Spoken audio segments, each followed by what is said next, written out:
In April of 1841, an announcement echoed through Colleton County, South Carolina, one so disturbing that even the most hardened plantation owners were left uneasy. Cypress Grove Plantation belonged to Silas Rutledge, a man ambitious enough to crave power, yet never wealthy enough to truly belong among the county's ruling elite. And it was Silas who made the decision that would ignite whispers, fear, and eventually catastrophe. Silas declared that his only daughter, Catherine Rutledge, a 28-year-old woman plagued by years of illness, would be placed under the complete authority of an enslaved man named Ezekiel. Cross, this was no symbolic gesture. Ezekiel would control her daily life, her treatment, her movements, everything that defined personal autonomy. The only thing unchanged was what appeared on paper. White society recoiled.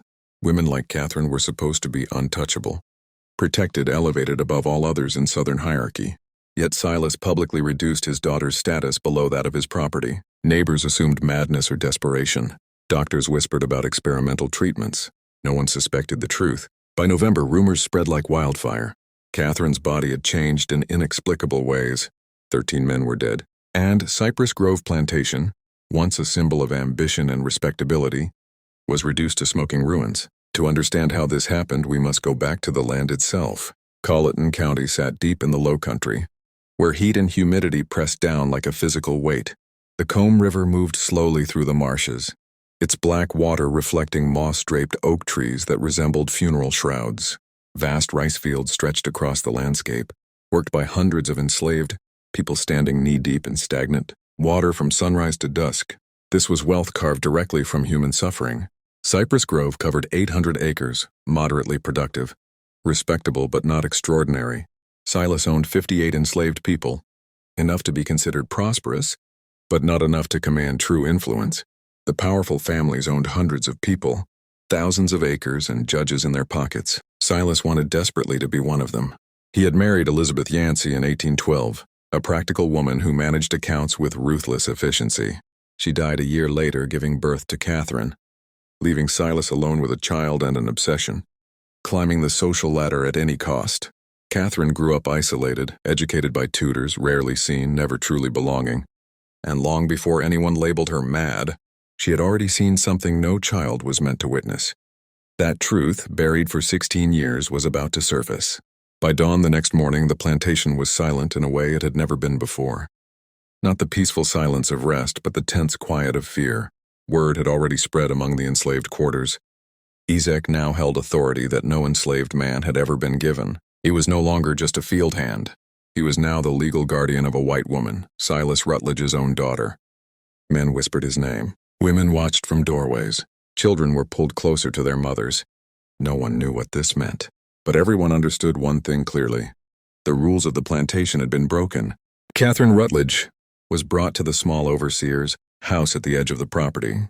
The windows were barred, not to keep Ezek in, but to keep Catherine from leaving. She had protested, screamed, fainted twice on the journey. None of it mattered. The document Silas had signed was legal, stamped, witnessed, final. For the first time in South Carolina's slaveholding history, the law recognized an enslaved black man as the authority over a free white woman. Ezek did not smile. He did not celebrate. He did not boast. He stood outside the house that night, listening to Catherine cry through the walls. And for the first time in his life, power felt heavier than chains. Inside, Catherine sat on the bed, her hands shaking. Everything she had been taught, about race, about God, about order, had collapsed in a single afternoon. Her father, the man she trusted most, had handed her life to someone society told her was less than human. And yet, Ezek did not enter the room. Days passed. Ezek ensured Catherine was fed. He ordered the servants, white servants, to obey him. He refused to touch her. He refused to speak more than necessary. That restraint confused everyone. The overseers expected cruelty. The neighbors expected humiliation. The law expected submission. Instead, Ezek ruled with silence. But silence, on a plantation built on terror, was more frightening than violence. Local planters began visiting Silas Rutledge, demanding answers. Have you lost your mind? You've insulted every white family in the county. You've put ideas into their heads. Silas listened calmly. He knew something they didn't. This was not madness. This was revenge. Years earlier, Ezek's wife had been beaten to death for resisting an overseer. Silas had done nothing. The courts had done nothing. And now, through a cruel twist of legality, Silas had handed Ezek the only justice the system would ever allow. But justice has consequences. By the second week, rumors reached Charleston. Newspapers whispered about an unnatural arrangement. Ministers thundered from pulpits. Lawmakers demanded intervention. And Ezek began to understand that power, even borrowed power, could get him killed. Because history does not forgive those who expose its lies. By the summer of 1841, the plantation had settled into a strange, uneasy rhythm. From the outside, nothing appeared different. Cotton still waved under the southern sun. Overseers still rode their horses along the fields. And the great house still stood like a symbol of unquestioned authority. But inside that world, something fundamental had shifted. Catherine's life was no longer governed by the quiet privileges of her birth. Every movement she made was now observed, measured, and reported. The enslaved man placed in authority over her did not shout orders or raise a whip. His control was colder than that, systematic, quiet, and constant. He followed the rules exactly as they were written, knowing that any mistake would not be forgiven. What shocked the surrounding plantations was not just the decision itself, but the legal vacuum surrounding it. No law in South Carolina explicitly forbade a white woman from being placed under the authority of an enslaved man because the idea had never been imagined. The legal system had been built to control enslaved people, not to protect white citizens from social humiliation. Local magistrates whispered behind closed doors. Lawyers reviewed dusty statutes and found nothing they could use. Ministers debated whether the act violated divine order, yet none dared challenge it publicly. Silence became the law's response. Catherine felt that silence more than anyone. She was not beaten. She was not locked away. Instead, she was required to ask permission to leave the house, to receive visitors, even to write letters. Each request was recorded. Each approval or denial was documented. Her name, once spoken with respect, was now associated with a living experiment. At night, Catherine began to understand the true weight of powerlessness. It was not pain that haunted her, but uncertainty. She did not know what would be allowed tomorrow, or how long this arrangement would last. The lack of limits was its own kind of punishment. Meanwhile, rumors spread beyond the county. Newspapers hinted at a moral scandal without naming it directly. Abolitionists seized upon the story as proof that slavery corrupted everyone it touched, even those who believed themselves safe from it. Pro-slavery voices dismissed it as a private family matter, though their anger betrayed discomfort. For the enslaved community, the situation carried a dangerous ambiguity. Some saw it as poetic justice, others as a trap that could snap shut without warning. Authority borrowed from a cruel system was still authority rooted in cruelty, and above it all stood Silas Rutledge, unmoved by outrage or confusion. He watched the consequences unfold with clinical interest. To him, this was not rebellion or punishment. It was demonstration, a message written not in ink but in human lives. And the South was being forced to read it. By early autumn, the Rutledge house itself seemed to change. Walls that once echoed with polite conversation now carried whispers that traveled faster than footsteps. Servants lowered their voices when Catherine passed. Doors closed a little too quickly. Even the air inside the great house felt heavier, as if the building understood it was sheltering something unnatural for its time. Catherine noticed how people looked at her, not with pity, not with anger, but with uncertainty. She was no longer simply Silas Rutledge's daughter.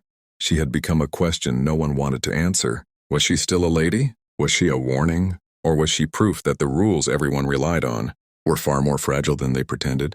Her days were structured with precision. Morning duties, supervised movements, written permissions. What unsettled her most was how ordinary it all began to feel.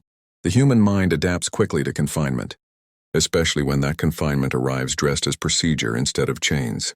Catherine caught herself thinking twice before standing up, before speaking, before even looking out the window. That realization terrified her more than anger ever could. Outside the house, the enslaved community watched closely. Every order given, every report written carried risk. The man enforcing Catherine's restrictions understood that his authority existed only because Silas allowed it. One misstep, one accusation of disrespect, and the arrangement could end violently, not just for him, but for others as well. So he acted carefully, almost painfully so. Yet even restraint could not erase symbolism. The sight of a white woman answering to instructions shattered an unspoken myth of the South that whiteness alone was a permanent shield. This reversal unsettled overseers and planters alike. Some laughed nervously, calling it madness. Others sensed something more dangerous, an idea. Silas Rutledge, meanwhile, remained distant. He did not gloat. He did not explain. When questioned by peers, he replied with calm detachment, saying only that property must be managed efficiently. Whether that property was land, labor, or blood did not seem to matter to him. Catherine tried to write to relatives, but her letters were reviewed, trimmed, sometimes never sent. Her voice, once free on the page, was now filtered through another's judgment.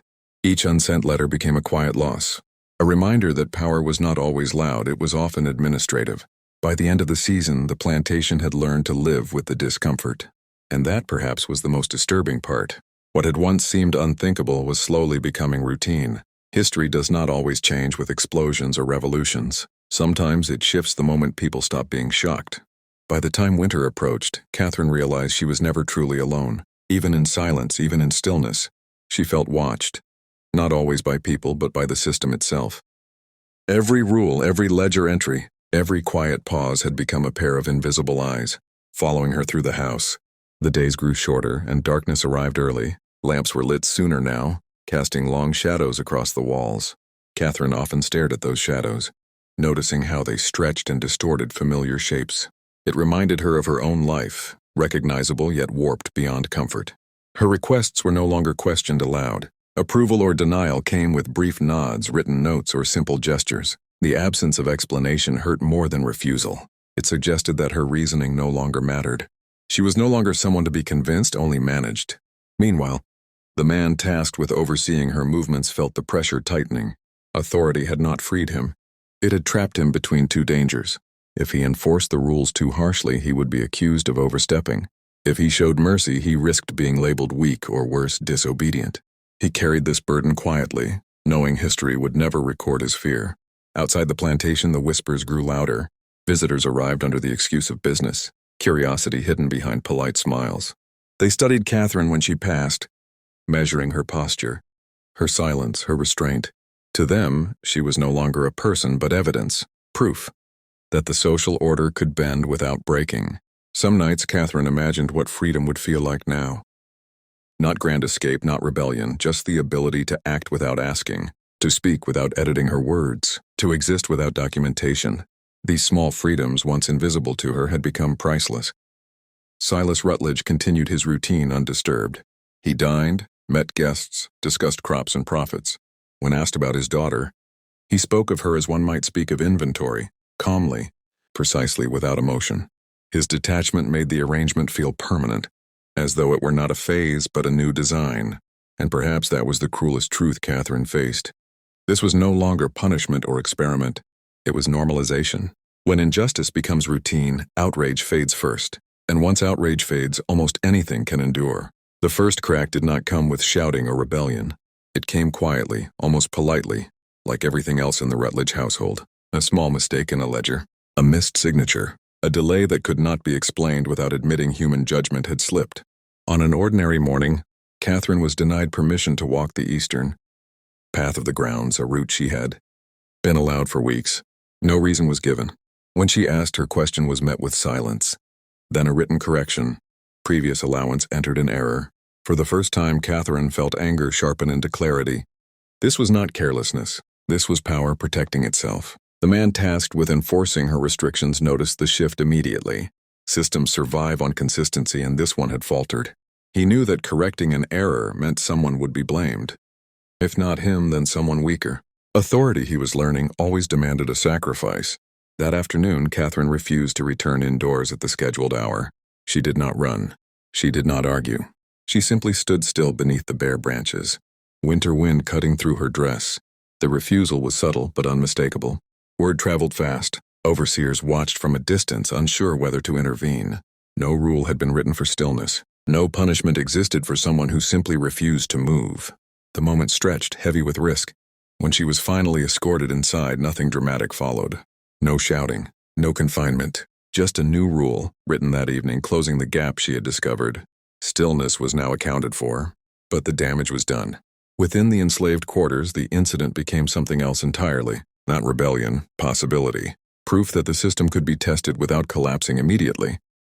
That it reacted not with justice but with fear. Silas Rutledge was informed at dinner. He listened, expression unchanged, then asked a single question. Was the correction recorded? When told yes, he nodded and returned to his meal. That indifference sent a sharper message than punishment ever could.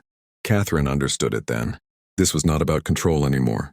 It was about endurance, how much a person could be reduced and still function. The experiment had entered a new phase, and experiments, once pushed far enough, rarely end cleanly. They end when something breaks. What had once been contained within plantation boundaries could no longer be held there. By late winter, the story began to move. Quietly at first, then with intent. It traveled through conversations disguised as concern, through letters written with careful phrasing, through visits that lasted a little too long. The whispers had learned to speak. Neighbors no longer pretended ignorance. Guests arrived not to trade cotton prices, but to observe. They watched Catherine closely, noting her silence, her posture, the way she paused before responding to even the simplest question. Every movement was interpreted, every expression dissected. She was no longer living her life, she was being examined. Catherine felt it immediately. The house had gained an audience. During one such visit, she was instructed to sit in the parlor and remain present, but silent. The request was written, formal, and unmistakable. She obeyed. As men debated property rights and moral order, she sat among them, like a living exhibit, proof that authority could be rearranged if one dared to try. Discomfort spread through the room. Some avoided looking at her, others stared openly, unsettled by how calm she appeared. The situation forced them to confront an idea they had never questioned. That power was not sacred, it was assigned. Outside, the enslaved community felt the tension sharpen. Increased attention always meant danger. Extra rules appeared. Movements were more closely monitored. The plantation responded to scrutiny the only way it knew how, with control. The man enforcing Catherine's restrictions sensed the shift as well. His role had become visible, and visibility was dangerous. Authority, when exposed, invited challenge from every direction. He knew that if this arrangement collapsed, blame would seek the closest target. Silas Rutledge, however, seemed almost pleased by the attention. He welcomed visitors, answered questions with calculated neutrality, and never once justified himself. His refusal to explain forced others to do the work for him, arguing, defending, condemning while he observed. That night, Catherine overheard raised voices behind closed doors. For the first time, disagreement had broken into sound. The experiment was no longer theoretical. It was disruptive. By morning, a new reality had settled in. This was no longer a private arrangement. It was a public test, and the South was watching. The collision came not as a single moment, but as a convergence of fear, pride, and the quiet desperation of people who sensed control slipping through their fingers. It began with a summons. Catherine was instructed to attend a meeting in the study, a space she had not entered since the arrangement began. The order was formal, unusually detailed, and signed twice. That alone told her something had changed. Systems only over-explain when they are unsure. Inside the study, voices were already raised. Silas Rutledge stood near the window, hands folded behind his back, listening rather than speaking. Around him were men who had once been guests, now something closer to judges. They were no longer curious. They were concerned. The discussion was not about Catherine, not directly. It was about precedent, about stability, about what happened when rules once bent invited others to imagine bending them too. The men spoke in abstractions, but every word pressed against her existence. When Catherine was finally addressed, it was with a question disguised as courtesy. She was asked whether she felt harmed. The room went still. She understood the trap immediately. To say yes would confirm excess. To say no would legitimize the system. Silence stretched, heavy and dangerous. She answered carefully. She said she felt changed. That single word unsettled them more than protest ever could. The man responsible for enforcing her restrictions was then called forward. For the first time, his role was spoken aloud in that room. Titles were used, responsibilities outlined. What had once operated quietly was now dragged into language, and language reshapes power. He realized in that moment that he had become the hinge on which this entire experiment swung. Too rigid and he would be condemned. Too human and he would be blamed. Silas finally spoke. He reminded them that nothing illegal had occurred. That discomfort was not a crime. That systems existed to be tested, not worshipped. His calmness did not soothe the room, it provoked it. Because calm in the face of moral confusion feels like cruelty. By the meeting's end, no resolution had been reached. Only pressure, only eyes turning toward the weakest points. That night, Catherine could not sleep. Neither could the man who watched over her. Both understood the same truth from opposite sides of the divide. The experiment had reached the point where someone would be sacrificed to save the idea of order. And when systems choose survival over justice, they never choose fairly. The price was paid sooner than anyone expected. It began with a quiet accusation, carefully worded, impossible to trace to a single mouth. A rule had been misapplied, a permission delayed too long, a tone misread as defiance. In a system built on fear, ambiguity was enough to condemn. The man responsible for enforcing Catherine's restrictions was summoned before dawn, not to the study, not to the parlor, but to the smaller office near the rear of the house, the place where matters were settled without witnesses. No records were kept there. None were needed. By sunrise, his authority was gone. The explanation offered was efficiency, a restructuring. The language was clean, almost polite. But within the enslaved quarters, the truth spread quickly. Authority once granted had been reclaimed, and reclaimed power always demanded repayment. Catherine sensed the loss before she was told. The house felt different, quieter, tighter. When she asked where he was, she received no answer. Later, a new name appeared on her schedule, written in unfamiliar handwriting. The transition was seamless on paper. In reality, it was brutal. The replacement enforced rules with mechanical precision, eager to prove loyalty. Permission shrank. Silence lengthened. The brief, fragile space where restraint had existed closed completely. Whatever humanity had slipped through the cracks was sealed away. Catherine felt the change like a physical weight. She had tested the system, and the system had responded, not by correcting itself, but by removing the variable that had threatened its balance. The realization hollowed her. Resistance, she understood now, did not always punish the resistor. Sometimes it punished the nearest bystander. Silas Rutledge approved the decision without comment. When confronted privately, he spoke of necessity, of stability, of preventing greater disorder. His voice carried no anger, no triumph, only certainty. To him, this was proof that the system worked. Pressure had been applied, weakness identified, order restored, but order came with a stain. The plantation adjusted as it always did.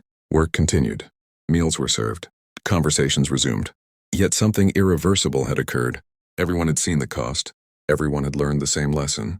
Change was possible, but it would be paid for by those least protected from its consequences. And from that day forward, silence was no longer just fear, it was strategy. Order returned quickly, but it was a brittle kind of order. The sort that looks solid until it is touched. After the removal, the plantation ran with ruthless efficiency. Rules were enforced without hesitation. Permissions were reduced to the bare minimum.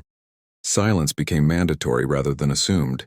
On paper, everything looked stable. In reality, the system had begun to eat itself. Catherine felt the collapse first within her own mind. The careful resistance she had once imagined no longer felt possible. Every action now carried consequences she could not predict, and every consequence seemed to fall on someone else. The weight of that knowledge pressed harder than any rule ever had. She stopped testing boundaries. That alone should have satisfied the system, but systems built on control rarely know when to stop. New restrictions appeared without cause. Old allowances vanished. The logic no longer pretended to be fair. It simply existed. Within the enslaved quarters, the change was unmistakable. Fear sharpened into something colder, calculation.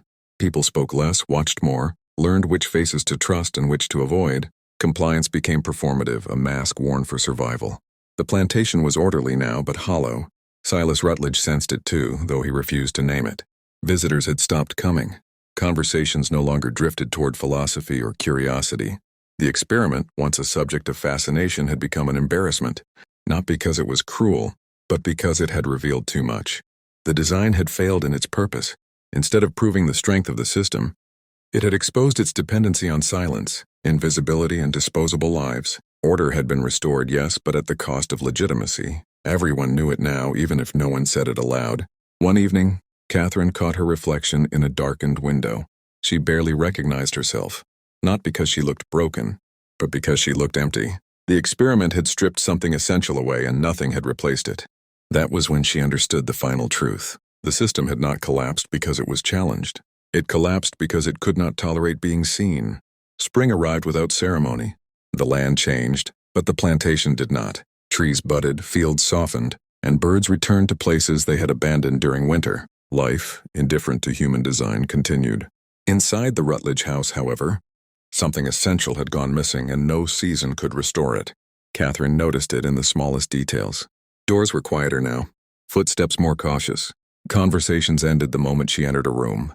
The household functioned, but without rhythm, like a clock still ticking. After its purpose had been forgotten, she was given more freedom on paper, fewer written permissions, longer walks allowed. To an outsider, it might have appeared merciful. But Catherine understood the truth. The system no longer needed to restrain her. She had learned restraint on her own. That realization was the deepest scar. She thought often of the man who had enforced her restrictions, the one removed to preserve order. His absence lingered like a question no one dared ask aloud. No one spoke his name. Silence had erased him more thoroughly than punishment ever could. Within the enslaved quarters, memory worked differently. His story survived in fragments, passed carefully, selectively. A warning, a lesson. Proof that proximity to power did not protect. Sometimes it only made you visible enough to be destroyed. Silas Rutledge aged noticeably that spring. Not physically, but inwardly. His authority remained intact, yet something about him had hardened into permanence. He no longer experimented. He no longer invited discussion. The plantation was no longer a proving ground. It was simply a machine. And machines did not ask questions. One evening, Catherine found herself standing at the edge of the property line, staring beyond land that had always defined her world. For the first time, escape did not feel like rebellion or fantasy. It felt like inevitability. Not today, not tomorrow, but someday. History would never record her thoughts, only the outcomes. It would speak of land, ownership, decisions made by men like her father. It would not mention the quiet understanding that settled into her bones. That surviving a system did not mean defeating it. Sometimes survival meant carrying its truth forward. And truth, once carried far enough, becomes something else entirely. Years later, the story would survive only in fragments, not in official records, not in court rulings or plantation ledgers. Those documents spoke carefully of land transfers, seasonal yields, orderly management. They preserved the appearance of stability, because appearances are what power protects first. What they did not record were the moments that mattered. They did not record the silence that spread through a house once built on certainty. They did not record the man erased to preserve an idea. They did not record the way a young woman learned that freedom could be taken without chains and returned without meaning.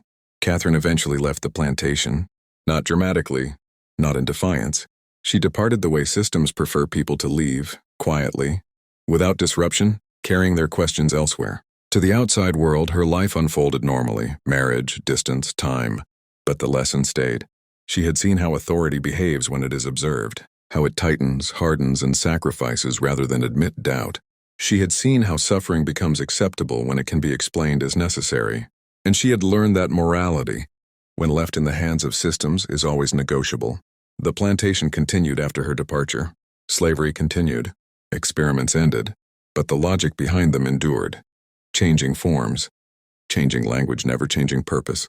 That is why this story matters. Because it was never really about one man, or one daughter, or one cruel arrangement. It was about what happens when people believe order is more important than justice. When silence is treated as consent. When human beings become instruments used to prove ideas. History likes clean endings. This story does not offer one. Instead, it leaves a warning. Power does not reveal itself when it is comfortable. It reveals itself when it feels threatened. And whenever a system asks you to look away, it is not asking for peace. It is asking for permission.